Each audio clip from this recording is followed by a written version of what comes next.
Hey guys, my name is Chantel. Welcome back to my channel and thanks for hanging out with me today. So today we are going to talk about Idolish7 third beat episode 7. It looks like things are starting up again with the drama.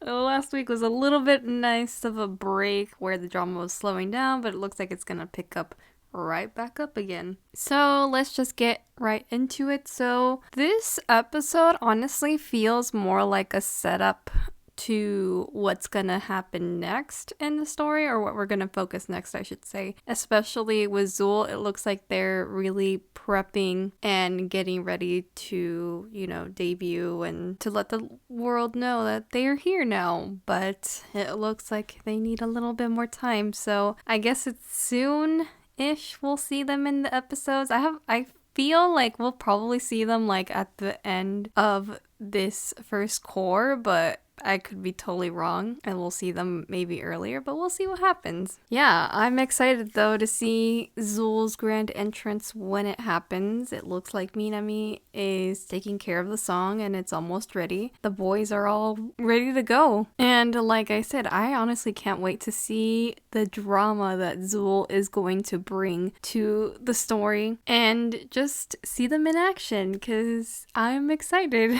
as an anime only, because I have no idea what to expect out of Zool. I've been hearing like tiny little things here and there, but like nothing too spoilery. So I have no idea what to expect of them as a group. So again, I'm excited. Anyway, moving on to the next part that I want to talk about. So the Idolish7 boys end up talking to Banri, and they basically catch him up on everything that's been happening with Yamato, Mitsuki, and just everything that we've been seeing these past few episodes, right? And I love that Banri was like, I guess Yuki mellowed out a little bit, sounds like it. And it's kind of nice to hear that, because, Banri's only known Yuki from a long time ago. He hasn't really known him personally and talked to him until recently. So I feel like he's just getting to know who Yuki is now and see how much he's changed. But it looks like overall he's really happy, to see that he is growing and changing for the better. And I absolutely love that even though he hears all these good things, he still will, kind of roast Yuki here and there, which is kind of hilarious, but also shows like what type of friendship they had in the past. And even now it still holds up to that, which actually leads to the boys asking if they could hear some songs from the past that Yuki and Bandri made. And Bandri thinks about it, he's just like, yeah, why not? I'll see what I can do. And that's actually when Nagi asks, like, why did he join Takanashi Productions? Which is an interesting question. I mean, we haven't really gotten to know too much of Bandri's reasoning why he decided to go this route and not, pursue music. But we do hear him say that, well, he already had fulfilled his goal, which kind of just tells me that, I guess, his time with Yuki, he just felt completely satisfied, and that's probably why he decided to do what he did and just up and leave. But one thing that this whole thing does tell me, though, is that he doesn't regret any of his choices. He is completely satisfied. He's okay with everything that happened. And actually, when I saw this happening and hearing Bandri talk about his past a little bit, they're gonna set up for the stuff that I've been hearing from you game players, because you game players have been constantly talking about, stuff between Momo, Yuki, and Bandri. And honestly, you guys have hyped this up so much that I'm very much curious and excited to see what's gonna happen with that. And I was like, oh, is this what the game players were talking about constantly? You guys are very vague. You guys are so excited for this part to be animated and stuff, but at the same time, you guys aren't saying anything. So I'm like, I don't know if I should be scared or not, but also I'm excited because I love a good backstory and see how they started and how they ended up, till right now. So yeah, like I said, it looks like it's gonna set up for the next episode, which we do gets to see later on towards the end of the episode. And so I'll just leave it at that for now, and let's move on to the next thing that I do want to talk about, which is between Sogo and Toraro. Hopefully I'm saying his name right. I feel like I always mispronounce his name. But anyway, so it looks like they bump into each other and Sogo immediately tries to hide behind Tamaki and he lets Tamaki know like, hey, just hide me. But, you know, he wasn't quick enough, so Toraro saw him and he approaches Sogo and acts like Tamaki wasn't even around there, which didn't sit well with me. Like at least introduce yourself and tell Tamaki who you are, because poor Tamaki is just watching all of this happen and he's just very much confused of what's going on, how they know each other and stuff like that. But we get to see that Toraro knows Sogo because of like parties that they've been through, and I guess it's because of, you know, Sogo's status. But just seeing that, you know, he had some type of connection with Toraro was interesting, and it just kind of goes back to the first episode when Sogo does see him and he's like, wait, who was that? He seems familiar, which now we know why he reacted the way that he did in that first episode. And just their whole conversation was very, very, very, very much intense because Toraro looks like he's trying to get under Sogo's skin, and he does end up, you know, hitting a sore spot with Sogo, basically telling him about his father. He's like, man, you should have just been a good boy and listened to your dad. Your dad is like not too happy that, you know, music took his brother and now his son. And he mentions how his dad looks a little sickly, and then he mentions how he can't believe he's working with someone like Tamaki. And I like that that's what really just took for Sogo to like talk back to Toraro, because, you know, with Sogo it's like, yeah, go ahead, talk about my family, talk about my dad, talk about me, do whatever you want, but do not talk about Tamaki. That's like the vibe that I got, because as soon as he started talking smack about Tamaki, he defended him right away, and he was like, you could actually learn something from him. At least he's very kind and nice and doesn't ignore people. And I was like, oh, get him, Sogo, get him. But man, like Toraro, like overall first impressions, I'm not like liking it too much. He's kind of like, how do I describe him? He's kind of sneaky. He's not as bad as Minami. At least the way that I see him isn't as bad as Minami. But even then, he still gives me vibes of, I can't trust you, you're not that good of a guy. And he doesn't really try to hide it, really. So, you know, I'm honestly am excited to see more of him and see like what he has to deliver in the story of Idolish7. So again, we'll see what happens later on. But yeah, he's not very nice. He might be pretty, but he ain't nice. That's all I gotta say, I guess. But yeah, after that, they just kind of step away. Sogo takes away Tamaki, and poor Tamaki, man, he is like worried about Sogo, and he's like, hey, is your dad sick? And obviously Sogo's like, I don't know. Like, of course he wouldn't know, because he hasn't been in contact with his family. They disowned him because he wanted to pursue music. So of course he wouldn't know what's going on with his dad or his family. And he also mentions how, you know, music didn't kill his uncle, it was them. And he just doesn't understand how his father could sponsor Trigger and then say that he hates music, you know? So I agree with Sogo. It like, make it make sense, you know? Like, if you despise music and stuff, you wouldn't want anything to do with it, but yet he's still doing that with sponsoring Trigger. But again, we don't really know. I don't really know. The only we will know is if Sogo and his dad have a talk and just talk about their feelings, which who knows if that'll happen, who knows if we'll see that, but if we do, it would be really nice, you know, to see both sides of their story. Which then we get to see Tamaki in school, and he is sulking about this whole situation, and I like that Iori is like, alright, like, what's going on? And Tamaki mentions how he can see clearly that Sogo is worried about his family, but he's telling Tamaki like, you know, like, oh no, it's all right, all is good. And Iori tells him, you know, you can't really do anything. Like, how are you gonna give him advice? You're a minor. And Tamaki's like, well, yeah, but he's done so much for me. I want to help him in any way I can. And I'm just like, oh, Tamaki, like, he is just such a sweet boy. Like, that is the sweetest thing ever. But it also goes to show you how much he really cares for Sogo. But we've always known that with Tamaki. He cares for everybody very, very deeply. And with Sogo, I feel like it's a little bit more of a closer connection because, you know, they are a unit and they work together more often than with the other boys. So they get to spend more time together and stuff. You know, it makes sense why he would be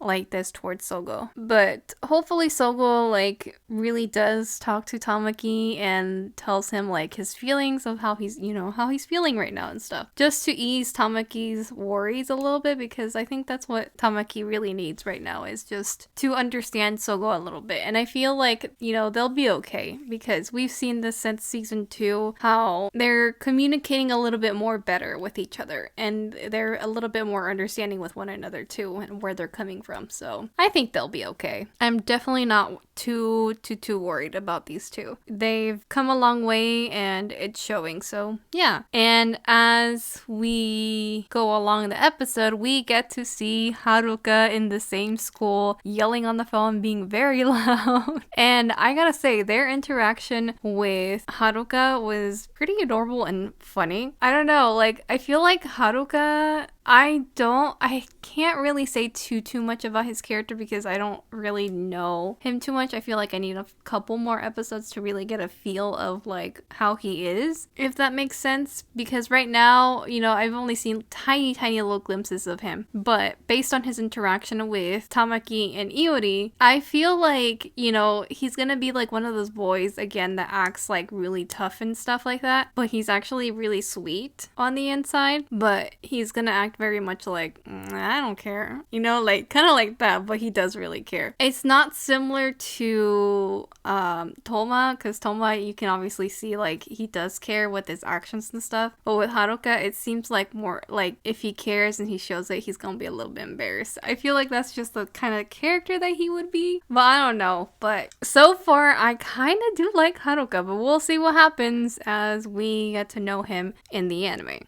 But again, his interactions between him, Iori, and Tamaki were very funny and weird, just because they were kind of going back and forth, but it also felt like you were watching a group of friends just talking and being silly and just arguing about something dumb. I don't know, like it just had like that's the kind of vibe that it gave me when I was watching the three of them interact. Even though like this is their first meeting, this is the first time that they're talking to each other and interacting, it felt like you're, like I said, you're watching a group of friends that have known each other for a long time. But I was also really surprised to see that Haruka is in high school. I did not expect that.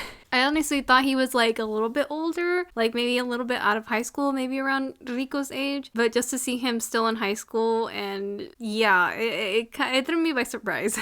Anyway, after school, Iori and Tamaki actually, assuming they're walking home together, and they end up overhearing these group of girls talking about Lovely Night. As they're talking, Iori can't help but ask, like, why are they so interested in that segment? And instantly, Tamaki was like, it's because of Riku. He has the same energy that he did when we did Soundship. And it's just kind of interesting because Iori just can't, like, understand why they love that segment so much. And it isn't until a little bit later that we get to hear his feelings and he understands, like, probably why everyone enjoys it so much. But as he's, like, thinking about it and talking about it, he's like, why do I feel uneasy? Like, what is this feeling? And as he is thinking about this, I love just the details in this scene, because you don't get to hear Tamaki anymore. You just hear like a little bit of tiny like music background noise in the back, and it just stops. And I'm like, oh god, like this does not spell anything good at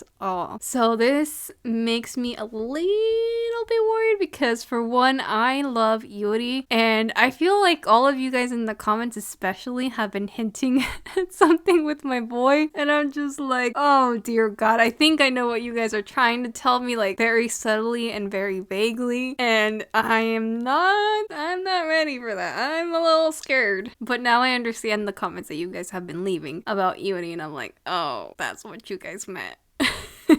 We move over to them being at the concert together, and as they're singing, Iori is just looking at Riku, and I again love how they really portrayed the whole entire scene between Riku and Iori, and there's also like a tiny bit of distance as he's looking at him from behind. He feels like he's being left behind, and it's just really nice to see, like, again, how they delivered this scene was really great to show like how Iori feels, and just again like how he feels like he's being left behind, and Riku is shining so much brighter and so much quicker than expected, that Iori is like, I guess, freaking out and is a little bit anxious about this, because he even says, he's like, I feel like there's something like pouring out of me and I can't control it. And I'm like, oh my gosh, like this is not good, because again, a lot of you guys have been hinting like, oh, like he could end up like Kujo, and I'm just like, stop. I remember when you guys were telling me that, I was like, stop. But now, like, seeing this and then thinking about those comments, I'm like, oh dear God, please don't let this happen.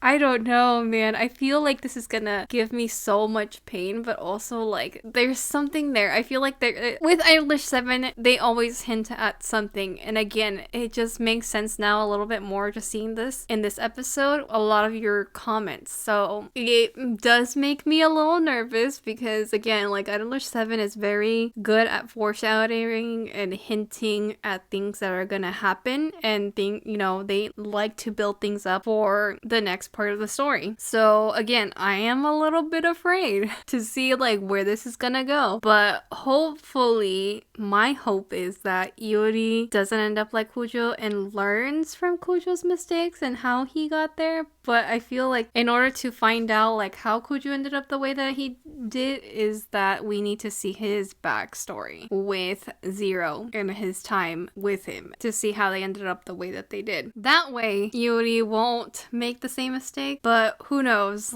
I guess we'll see what happens. Anyway, you guys, so moving on to the next thing that I do want to discuss is Rivale is basically having a bit of a fight. So I believe, what was his name? I believe Momo calls him Okarin. The manager for Rivale overhears like the staff talking about how intense things were when they were filming with Rivale. It seemed like they were like having a fight, and of course he goes and confronts the boys, and he's like, hey, why are you guys fighting? And obviously the boys are like, we're not fighting, but it's obviously clear that they are fighting, just the way that they are acting with one another. And when the manager wants to like get to the bottom of things and see like why they're arguing, we get to hear both sides of Yuki and Momo of why they're angry with one another. So Momo is upset because Yuki went to go see Ryo-san, and just about the way that he did it. He basically threatened to leave Rivale if he didn't get to see him and take Momo's place. And it's just like I said last week's episode, Yuki did this because he wants to protect Momo too. And you know, it's just that these two, you can obviously see that they care for one another and they're trying to protect each other. So I think that's why they're clashing right now when it comes to Ryo-san. And Yuki is trying to talk some sense into Momo and basically tells him, you know, this dude is bad news. I didn't like him, and you kept saying that he wasn't all that bad of a guy, and I wanted to believe you, but now seeing him in person and getting to talk to him that day, like, you can't see him. He's not a good person. Just, you need to stay away from him. Again, the manager for Rivale was also like really surprised to hear this. He was just like, wait, he's a bad dude? Like, what's going on here? And Momo is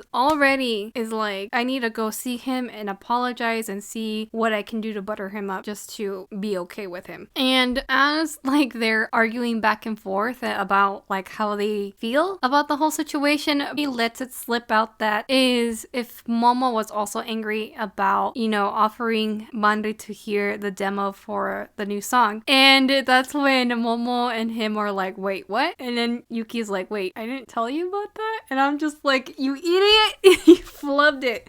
He messed up big time. And, you know, Momo is like, okay, like, first of all, that's kind of messed up, but two, I can't believe you would think that I would be upset about something like that. And Yuki's like, well, yeah, you're kind of emotional sometimes, and I don't know what to expect from you. And I'm like, Yuki, you're digging yourself a little bit, like, into your grave. But, you know, like, we know this about Yuki, that he, like, the way that he talks is a little bit harsh and a little bit more like just blunt and upfront and straightforward. So sometimes it comes out a little bit harsh. But I feel like the way that he talks to Momo, like it was a little bit more in a caring tone, but at the same time he tries to act like, he's kind of like giving the attitude of, okay, fine, do what you want. But he's trying to tell Momo, like, please, like, listen to me. I care about you. I understand that you're trying to do this for us, but please, I don't want anything bad happening to you. And Yuki isn't really good at telling people how he feels, clearly, because we do see that a little bit later in the episode. And that's when the manager has to step in and it's like, all right, like, time out. Both of you were in the wrong. Please apologize. And obviously they don't have enough time to resolve all this because they gotta work. So that he's like, all right, we'll discuss this later. Just get to work and please don't let this interfere with your work. And as they're working, Shimoka basically asks Rivale, like, hey, like, what's your favorite song? And Momo lets it almost slip out like a completely different song that isn't them, but which technically it is Rivale, but it's not with the current Rivale, which is Momo and Yuki, which goes back to last week's episode or a few episodes before then, where Banri talks about how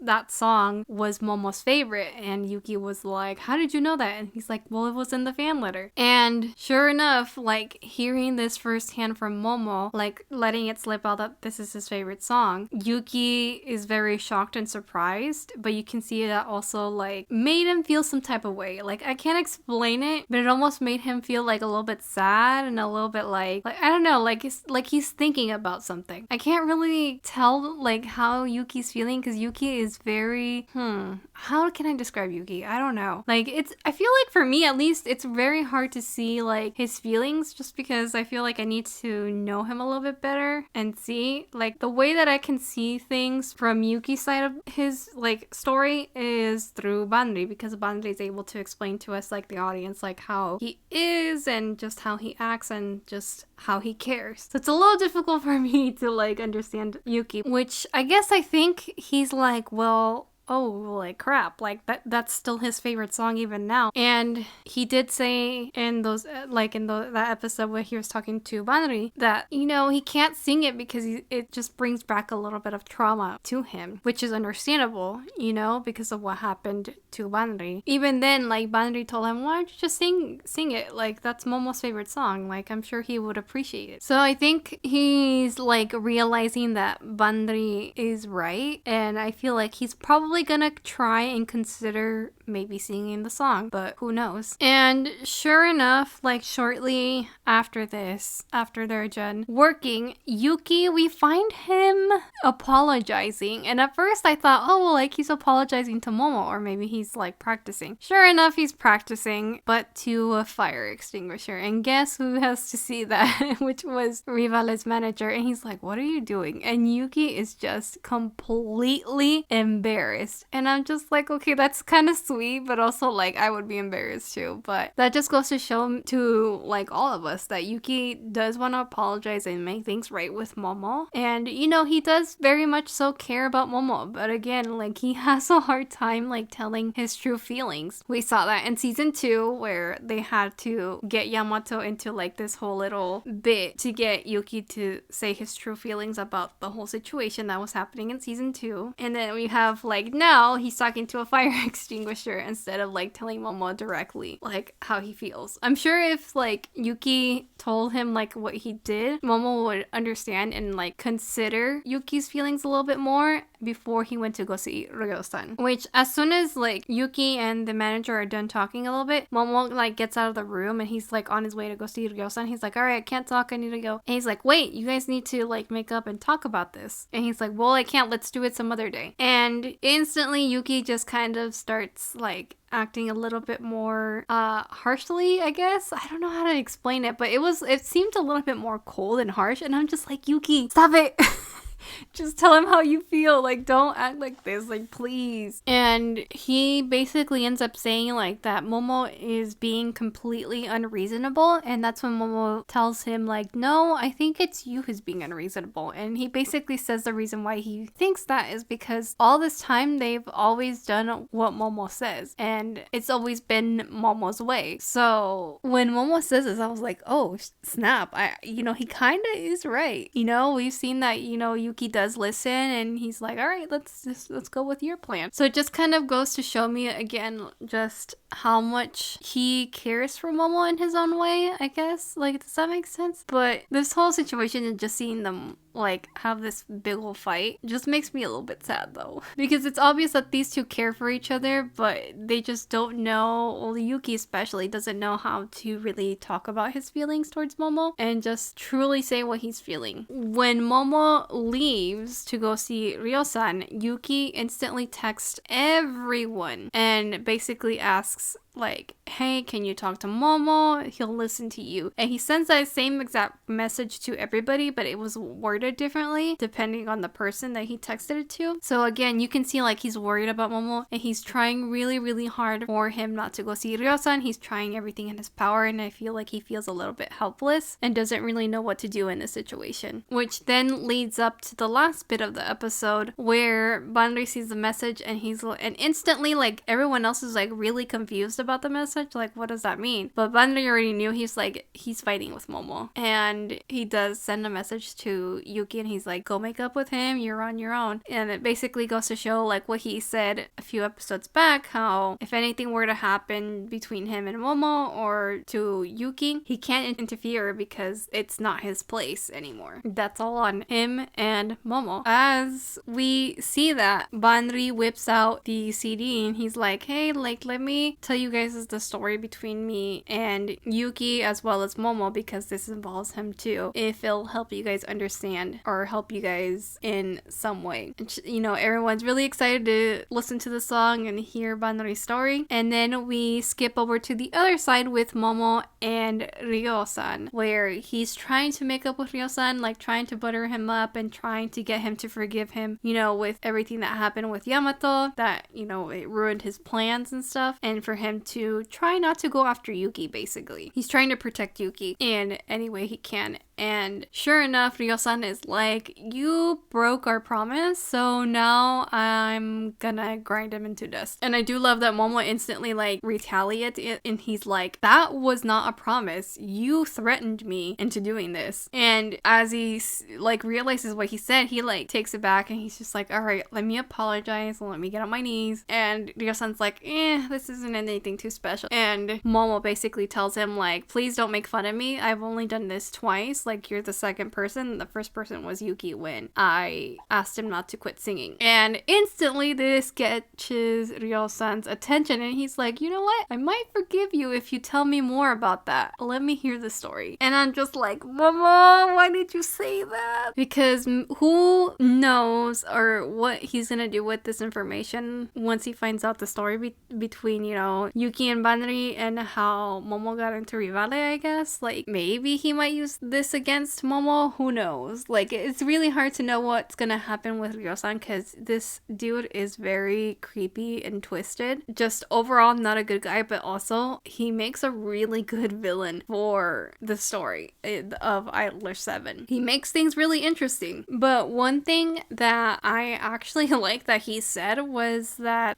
when he's talking about like the tequila, I think that's what it was that he was drinking, basically the alcohol, he mentions how, you know, the past, the present, and the future all blend in together eventually. And for me, when he's saying that, I'm like, that definitely feels relatable when it comes to Yuki, Banri, and Momo. Just because, like, I guess we got Yuki, who's kind of living in the past a little bit when it comes to Banri, because again, he hasn't seen Banri in so many years, and now that he's trying to catch up on lost time. And then Banri is like, he's moved on past that. He is just looking towards the future. He's okay with how things ended up. He's fine. He's content with his life. And then Momo is more like, I guess, in the now. Like, I don't know. I feel like that just kind of represents like where all of them are at right now, like the three of them, if that makes sense. But maybe I'm just reading into it too much, but that's kind of how I felt, because as soon as he said that, I instantly thought of those three and just their whole situation and their history, even though I don't know their full history. You know, we have only known bits and pieces here and there from what we could tell since season 2, right? But overall, I am very, very, very, very, very, very much excited to see the next episode when it comes comes to Yuki and Bari's backstory. Like, I am so excited to see how they ended up as rivale, especially like I said, because you game players have hyped this part so much, and I feel like it's one of the parts that you guys really enjoy, so I'm excited to see this part in the story, so I cannot wait, honestly. But anyway, you guys, that is it for my overall thoughts on this week's episode of Idolish7. I hope you guys enjoyed once again hearing my thoughts and just my ramblings. Once again, I'm excited for the next episode. I'm always excited for the Idolish7 episodes, but I'm really excited to see the next one because it concerns Bari and Yuki's past. So I'm excited, and I can't wait to see the rest of their story and see where the rest of Idolish7's story goes. And yeah, so once again, thank you guys so much for your comments. I am reading them. It just takes me a little bit longer to reply just because I've been a little bit busy. But yeah, also follow me on my TikTok if you already haven't, because I do post on there regularly, almost daily, as much as I can, and I do talk about Idolish7 on there, and I give my brief, tiny thoughts on each episode each week as soon as I watch it, basically. So if you guys want to, hear my thoughts really quickly, really instantly, definitely follow my TikTok. Anyway, so that is it for this video. I hope you guys enjoyed, and I will see you guys in my next video. Bye!